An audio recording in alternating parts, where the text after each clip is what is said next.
Section 1. You will hear a man telephoning a friend to find out about their local public library.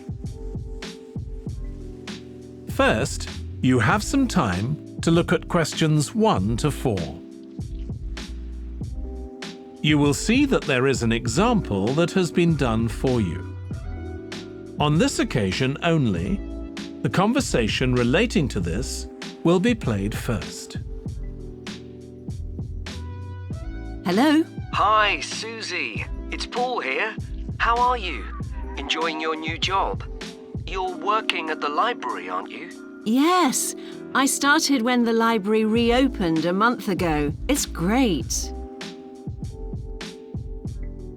The woman says that the library reopened a month ago. So month has been written in the space. Now we shall begin. You should answer the questions as you listen because you will not hear the recording a second time. Listen carefully and answer questions 1 to 4. Hello? Hi, Susie. It's Paul here. How are you? Enjoying your new job? You're working at the library, aren't you? Yes, I started when the library reopened a month ago. It's great. Actually, Carol and I have been meaning to join for a while. Oh, you should. It doesn't cost anything, and the new library has all sorts of facilities. It's not just a place where you borrow books. For instance, there's an area with comfortable seats where you can sit and read the magazines they have there. Some people spend the whole morning there. Wish I had that amount of time to spend. Yes, you must be pretty busy at present, with the children and everything. We are, yes. But we're hoping to get away this summer. We're thinking of going to Greece. Well, we've got a much larger section of the library devoted to travel books now, so you should come and have a look. I can't remember if there's anything specifically on Greece, but I should think so. OK. Now, Carol's organising a project for the history class she teaches at school. It's about life in the town 100 years ago. Do you have anything that might be useful? Yes. Actually, we've now got a new section with materials on the history of the town and surrounding region. Right. I'll tell her. You can't always find that sort of thing on the internet. Now, in the old library, there used to be a separate room with reference books. It was a really nice, quiet room. Yes, we've put those books in the main part of the library now, but we do have a room called the community room. It can be hired out for meetings, but at other times, people can use it to study. I might use that. It's hard to find anywhere quiet at home sometimes. I can't remember how old your son and daughter are. We've introduced a special section of fiction written specially for teenagers, but they might be a bit young for that. Yes, they would be. Before you hear the rest of the conversation, you have some time to look at questions 5 to 10. Now listen and answer questions 5 to 10. Well, we do have lots of activities for younger children. Yes? For example, we have a science club. At the next meeting, they're going to be doing experiments with stuff that everyone has in the kitchen, sugar and flour and so on. They might be interested, yes. And we have a competition for children called Reading Challenge. That doesn't begin until after the end of term. They have to read 6 books and they get a certificate if they manage it. So that gives them something to do while they're on holiday, instead of getting bored. That's the idea. And there's special activities for adults too. On Friday, we have a local author called Tanya Streep, who's going to be talking about her new novel. It's called Catch the Mouse, and she based the story on a crime that actually took place here years ago. Right. We're not free on Friday, but I'll look out for the book. Now, this probably isn't for you, but we do have IT support available for members. We get quite a few older people coming along who are wanting to get up to speed with computer technology. It's on Tuesday mornings. They don't need to make an appointment or anything. They just turn up. Well, my mother might be interested. I'll let her know. OK. And there's another service which you wouldn't expect from a library, which is a free medical checkup. The hospital arranges for someone to come along and measure the level of sugar in your blood, and they check cholesterol levels at the same time. Really? Yes, but that's only for the over 60s, so you wouldn't qualify. OK. Well, I'll tell my mother. She might be interested. What other information? Well, we do have a little shop with things like wall charts and greetings cards, and also stamps, so you can post the cards straight away, which is really useful. Yeah. Well, I'll bring the children round at the weekend and we'll join. Oh, one more thing. I'll be bringing the car. Is there parking available? Yes, and it's free in the evening and at weekends. Perfect. Well, thanks, Susie. See you soon. That is the end of section 1. You now have half a minute to check your answers. Now turn to section 2. Section 2. You will hear part of a training session for new employees at a large travel company. First, you have some time to look at questions 11 to 17. Now listen carefully and answer questions 11 to 17. In this session in your training day, we're going to look at some of the more specialized holidays we offer at BC Travel. Now, the travel business is very competitive, and it's important to be aware of how the market's changing and developing. In terms of age groups, the over 65s are an important market, and one that's increasing steadily year on year. The fewest holidays are taken by the 31 to 42-year-olds, and that figure shows no sign of rising. The biggest market at present is still the youngest group, the 16 to 30s, but this group's also seen the biggest drop over the last few years, whereas there's a noticeable growth in the number of holidays taken by the 55 to 64-year-olds. As far as the 43 to 54-year-olds are concerned, bookings there are steady, but I have to say we haven't seen the increase we expected. One trend we're noticing with nearly all age groups is the growing popularity of holidays in which clients do some kind of specialized activity. I'm not talking here about adventure holidays where clients take part in high-risk activities like whitewater rafting just for the thrill of it.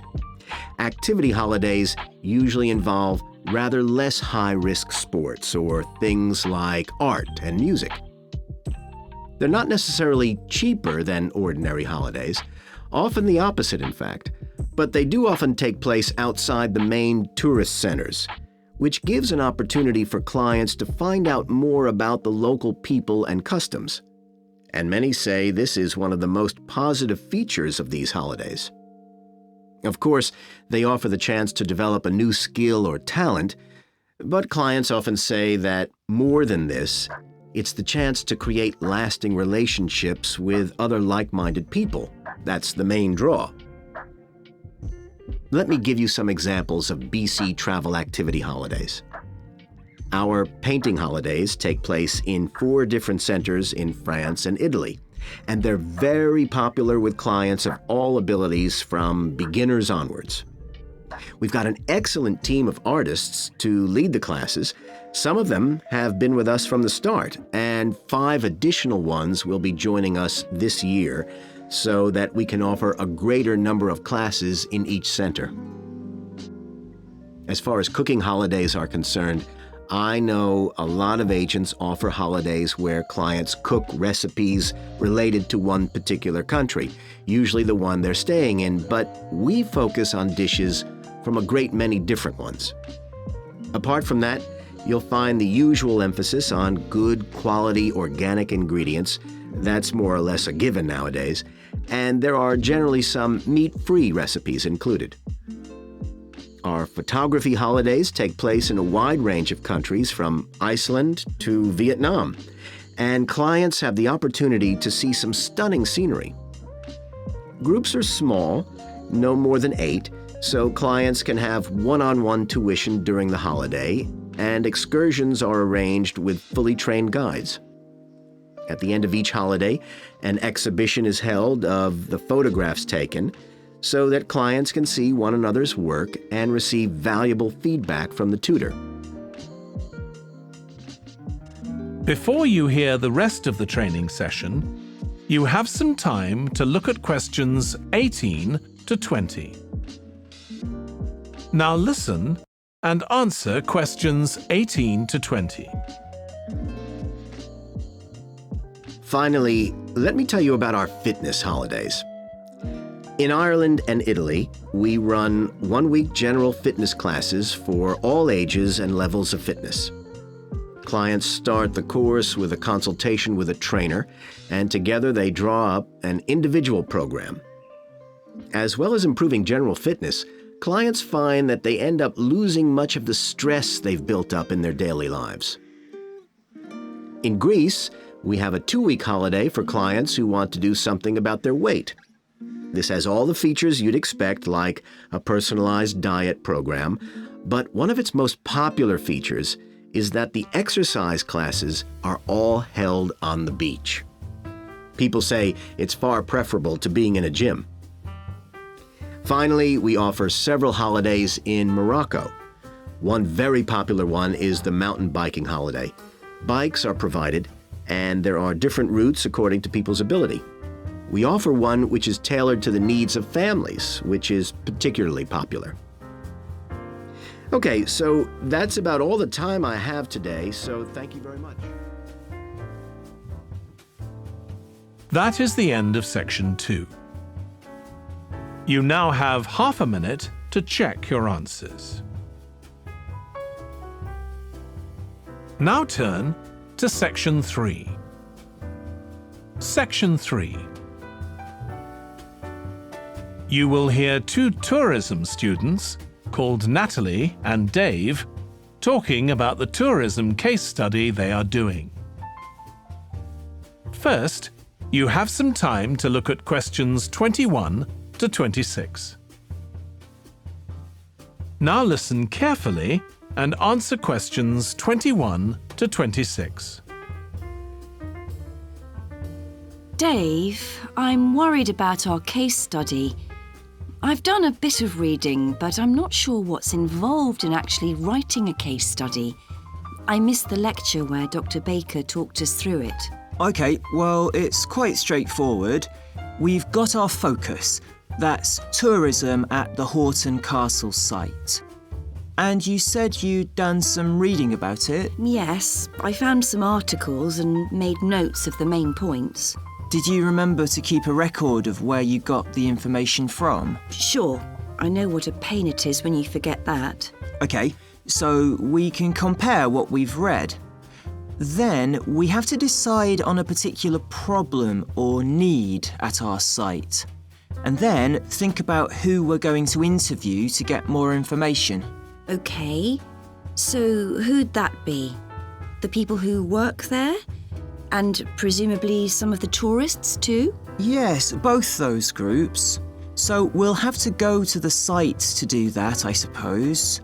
But we might also do some of our interviewing away from the site. We could even contact some people here in the city, like administrators involved in overseeing tourism. OK, so we'll need to think about our interview questions and fix times and places for the meetings. It's all going to take a lot of time. And if we can, we should ask our interviewees if they can bring along some numerical data that we can add to support our findings. And photographs? I think we have plenty of those already. But Dr. Baker also said we have to establish with our interviewees whether we can identify them in our case study or whether they want to be anonymous. Oh, I wouldn't have thought of that. OK, once we've got all this information, I suppose we have to analyse it. Yes, put it all together and choose what's relevant to the problem we're focusing on, and analyse that carefully to find out if we can identify any trends or regularities there. That's the main thing at this stage, rather than concentrating on details or lots of facts. OK, and then once we've analysed that, what next? Well, then we need to think about what we do with the data we've selected to make it as clear as possible to our readers. Things like graphs or tables or charts. Right. Then, the case study itself is mostly quite standard. We begin by presenting the problem and giving some background, then go through the main sections. But the thing that surprised me is that in a normal report, we'd end with some suggestions to deal with the problem or need we identified. But in a case study, we end up with a question or a series of questions to our readers, and they decide what ought to be done. Oh, I hadn't realised that. Before you hear the rest of the discussion, you have some time to look at questions 27 to 30. Now listen and answer questions 27 to 30. So, basically, the problem we're addressing in our case study of the Horton Castle site is why so few tourists are visiting it. And we'll find out more from our interviews, but I did find one report on the internet that suggested that one reason might be because, as far as transport goes, access is difficult. I read that too, but that report was actually written 10 years ago when the road there was really bad, but that's been improved now. And I think there's plenty of fascinating stuff there for a really good day out, but you'd never realise it from the castle website. Maybe that's the problem. Yes, it's really dry and boring. I read somewhere a suggestion that what the castle needs is a visitor centre. So we could have a look for some information about that on the internet. What would we need to know? Well, who'd use it for a start? It'd be good to know what categories the visitors fell into too, like school parties or retired people. But I think we'd have to talk to staff to get that information. OK, and as we're thinking of suggesting a visitor centre, we'd also have to look at potential problems. I mean, obviously it wouldn't be cheap to set up. No, but it could be a really good investment. And as it's on a historical site, it'd need to get special planning permission, I expect. That might be hard. Right. Especially as the only possible place for it would be at the entrance, and that's right in front of the castle. But it could be a good thing for the town of Horton. At present, it's a bit of a ghost town. Once they've left school and got any skills or qualifications, the young people all get out as fast as they can to get jobs in the city, and the only people left are children and those who've retired. Right. Something else we could investigate would be the potential damage that tourists might cause to the castle site. I mean, their environmental impact. At present, the tourists can just wander around wherever they want. But if numbers increase, there might have to be some restrictions, like sticking to marked ways. And there'd need to be guides and wardens around to make sure these are enforced. Yes, we could look at that too. OK, well, we certainly... That is the end of section 3. You now have half a minute to check your answers. Now turn to section 4.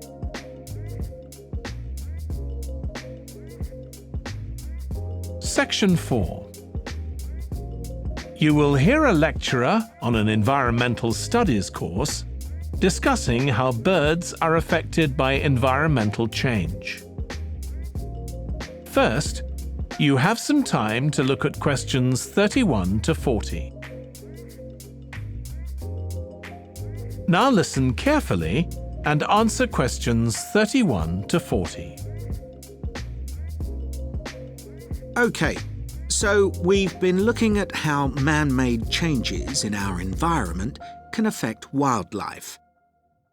Now, I'll discuss a particular example. Let's take a look at mercury.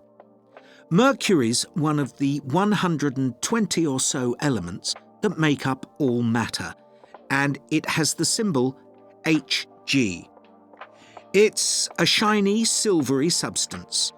You may have seen it in old-fashioned thermometers, but it's not used much for domestic purposes now because it's highly toxic.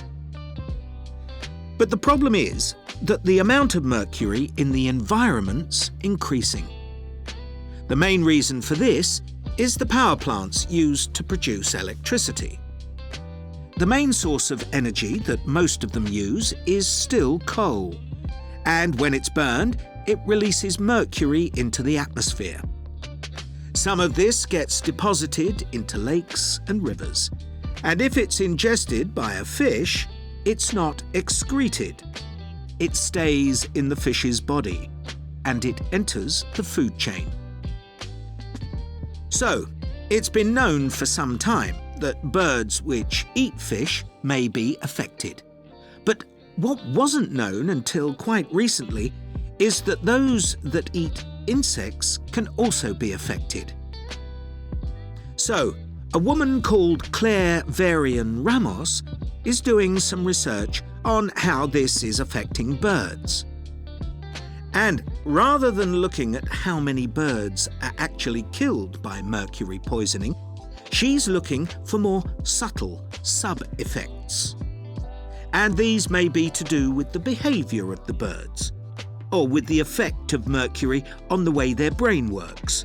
So, whether it leads to problems with memory, for example.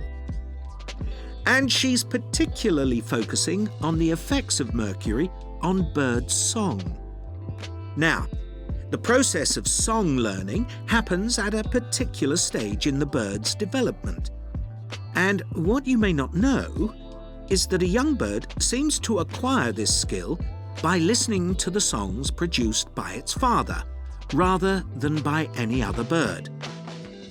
And Varian Ramos has already found in her research that if young male birds are exposed to mercury, if they eat food contaminated with mercury, then the songs they produce aren't as complex as those produced by other birds. So, quite low-level exposure to mercury is likely to have an impact on male birds in a natural situation because it can mean that they're less attractive to female birds, and so it can affect their chances of reproduction.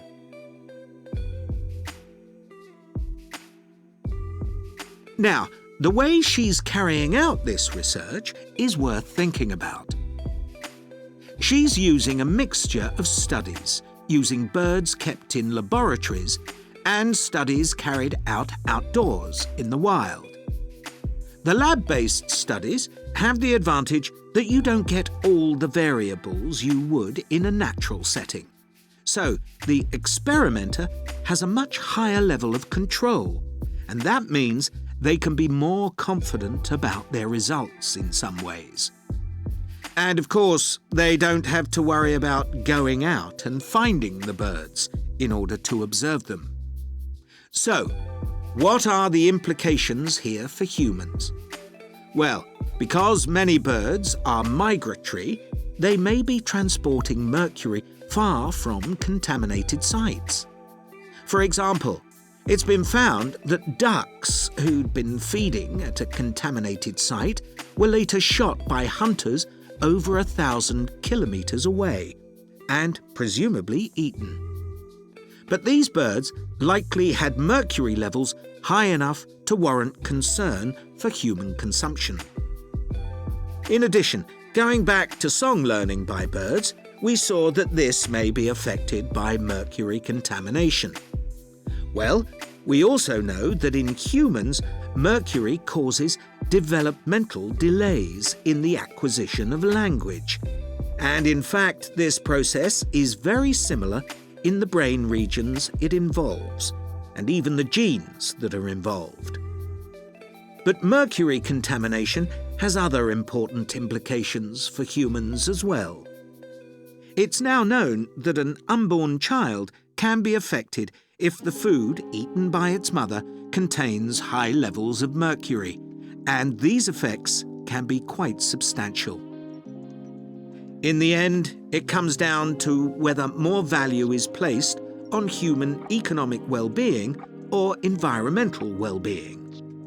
It's true there are new regulations for mercury emissions from power plants, but these will need billions of dollars to implement and increase costs for everyone.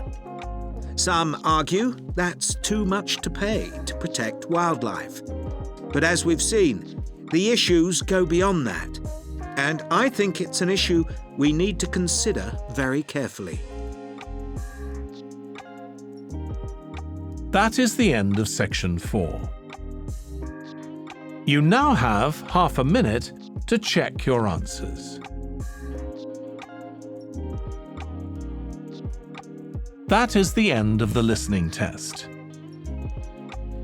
In the IELTS test, you would now have 10 minutes to transfer your answers to the answer sheet.